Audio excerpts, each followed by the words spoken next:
তাই না, সন্তান সন্ততি উৎপত্তি করে। তফাৎ কোথায় পশুর সঙ্গে মানুষের? পশুকে ভগবান কৃপা করে আত্মতত্ত্ব জ্ঞান প্রদান করেন নাই।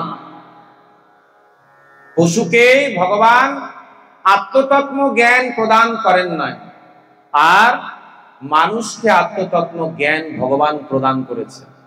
একটা কুকুর যদি এক কামড়ে একটা বিড়ালকে মেরে ফেলে, কুকুরের কিন্তু পাপ হবে না, ওটা পশুর কাজ, পশু করেছে। কিন্তু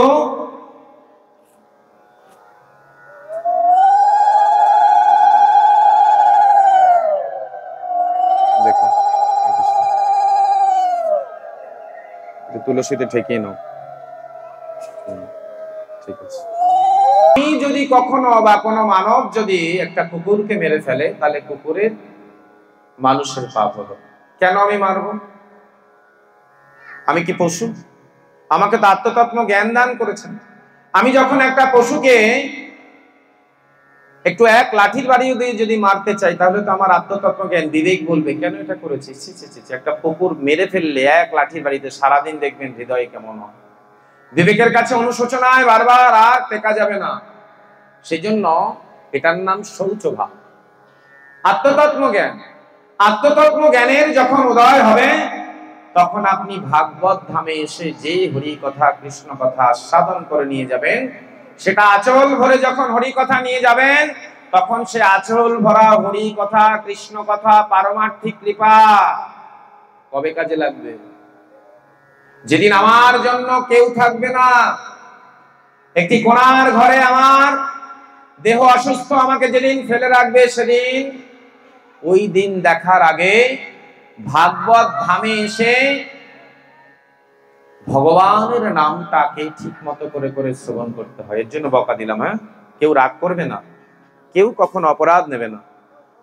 বলছেন ঈশ্বরের কথা যদি আমি শ্রবণ করি, আর এখান থেকে যদি নয়ন জল দিয়ে একবার বলি, প্রভু যে আমি তোমার চরণে এখন থেকে ডেকে রাখলাম, তোমার চরণে শরণ নিলাম আমার মরণ পর্যন্ত, যেদিন আমার দেহ থেকে প্রাণবায়ুটা চলে যাবে, সেদিন আমার জন্য কেউ যদি না থাকে, এই দেহ থেকে আত্মা চলে যাবে, পারঘাটিতে গিয়ে একা একা দাঁড়িয়ে থাকবে আত্মা। যেদিন ঘুটঘুটে অন্ধকার, সন্তানেরা শ্মশানে নিয়ে, সেদিন দুর্যোগ হতে পারে, বন্যাও আসতে পারে, বন্যার জন্য শ্মশানেও যাওয়া হলো না, একটা রাস্তার ধারে কোথাও গঙ্গার তীরে দাহ করতে হচ্ছে। সেসব দিন দেখার আগে একমাত্র ভগবানকে স্মরণ করে রাখতে হবে। কিসের স্মরণ?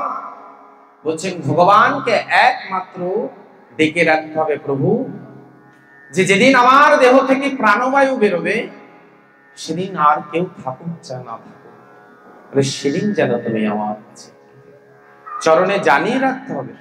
আর চরণে যখন জানিয়ে রাখবেন, এই জানানোটা শেষে সম্বন্ধ তৈরি না করে জানাতে নাই। সেজন্যই ভাগবত শ্লোকে কি বলছেন? এই কলিযুগে যৎ ফলং নাস্তি তপসা না যোগেনা সমাধিনা যৎ ফলং লব্ধায়ত কলকেশব কীর্তনম কলকেশব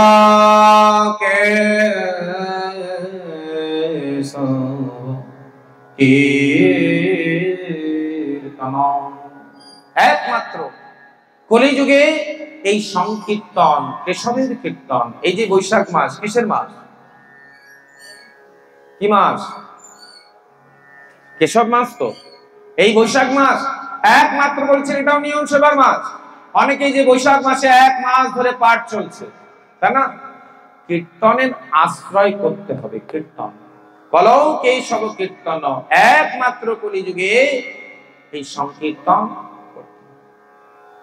এই সংকীর্তন এনেছেন কে? আমার গৌর অনার্পিত চরিঞ্চিরৎ করুণায় অবতীর্ণ কলৌ। একমাত্র চিরাচরিত কালেও কখনো যা অর্পণ করা হয় নাই, সেটাই একমাত্র কলিযুগে আমার গৌর হরি নিয়েছে। অন্য যুগেও তো দিতে পারতো, তাই না? অন্যান্য যুগেও তো সেই দিয়ে আসতে পারতেন, কিন্তু দেয় না। একমাত্র কলিযুগে তিনি নিয়ে এসেছেন। তাহলে কে এনেছে? আমার গৌর। এই গৌর কে? এই গৌর হরি কে? বলে রাধা কৃষ্ণ এক আত্মা, দুই দেহ ধরি অনন্য বিলাস আস্বাদন কর। সেই দুয়ে আমার চৈতন্য গোসাই ভাবের আস্বাদে এলেনি নদী। রাধা কৃষ্ণ এক আত্মা, আত্মা এক। ভগবানের যখন ইচ্ছা করেছিল নিজের রূপ দেখে যে আমার এত রূপ, তখন নিজের সঙ্গে নিজের প্রেম করতে ইচ্ছা করেছিল। সঙ্গে সঙ্গে তিনি চিন্তা করেছিলেন আর বাম অঙ্গ থেকে একটি প্রতিমা সৃষ্টি করেছিলেন, প্রেমের প্রতিমা সৃষ্টি করেছিলেন বাম অঙ্গ থেকে।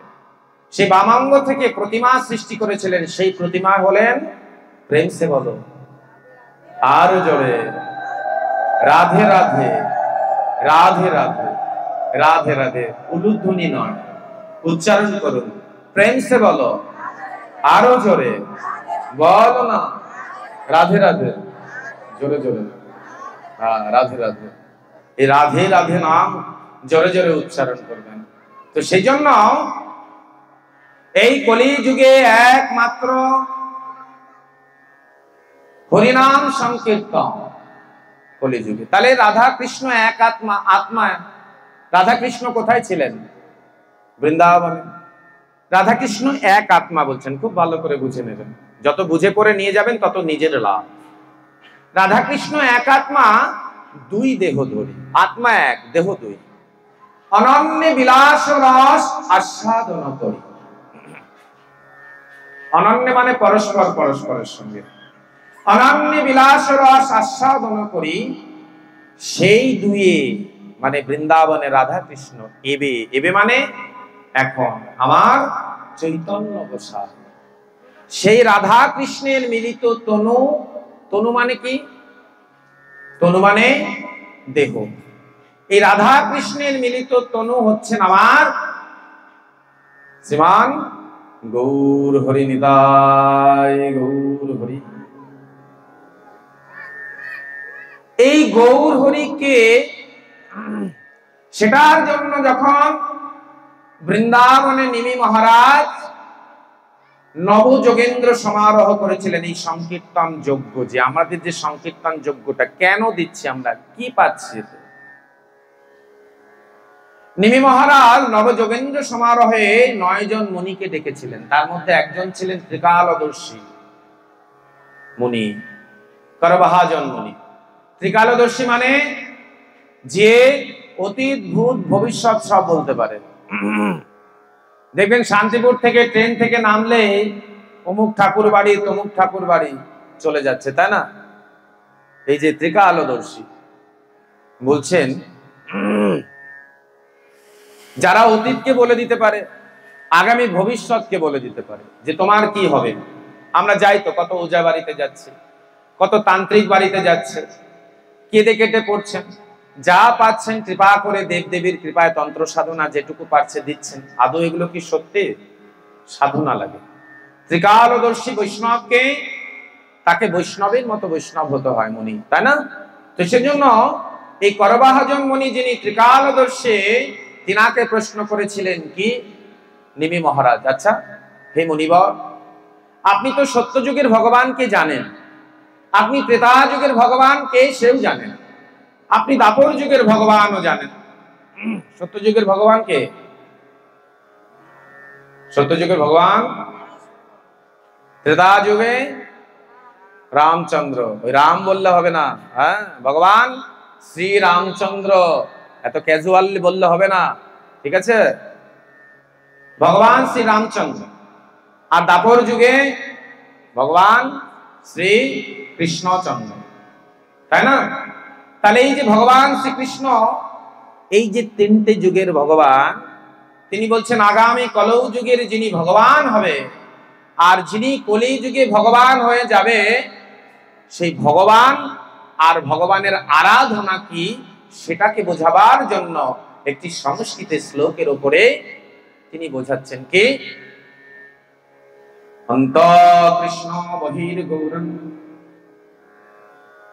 বলে কৃষ্ণ বর্ণং কৃষ্ণ কৃষ্ণ সাঙ্গপাঙ্গস্য পার্ষদং ইয়জ্ঞৈ সংকীর্তন যজানতি সুমেধাস যজানতে সুমেধাস।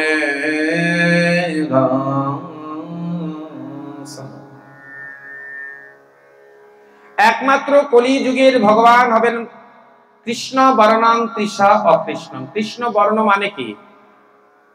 কৃষ্ণ বর্ণ কথার অর্থ কি? কৃষ্ণ বর্ণ বলে না, কৃষ্ণ বর্ণ কি? কালো রঙের ভগবান, তা না? কৃষ্ণ বর্ণাং কৃষা অকৃষ্ণ। এবার আবার বলছেন তৃষা। তৃষা মানে চামড়া বা ত্বক। অকৃষ্ণ, অকৃষ্ণ মানে কালো রঙের নয়। তাহলে তৃষা অকৃষ্ণং, কৃষ্ণ বর্ণং। এখানে কৃষ্ণ বর্ণং কথার অর্থ হচ্ছে কৃষ্ণ বর্ণ এতে জ, মানে যিনি আগামী কলিযুগের ভগবান হয়ে আসবেন তিনি সর্বক্ষণ কৃষ্ণ নাম বর্ণনা করবেন, কৃষ্ণ নাম উচ্চারণ করবেন, তাই না? মহাপ্রভু কি করতেন? তিনি কি গল্প করতেন না সংকীর্তন যজ্ঞে গিয়ে এর দিকে তাকিয়ে থাকতেন? না 5 বছর আমাকে একটু দেখো, আমি তোমাদেরকে আবার সামনে 5 বছর যদি সুযোগ পাই তোমাদের জন্য কিছু করে দিয়ে যাব।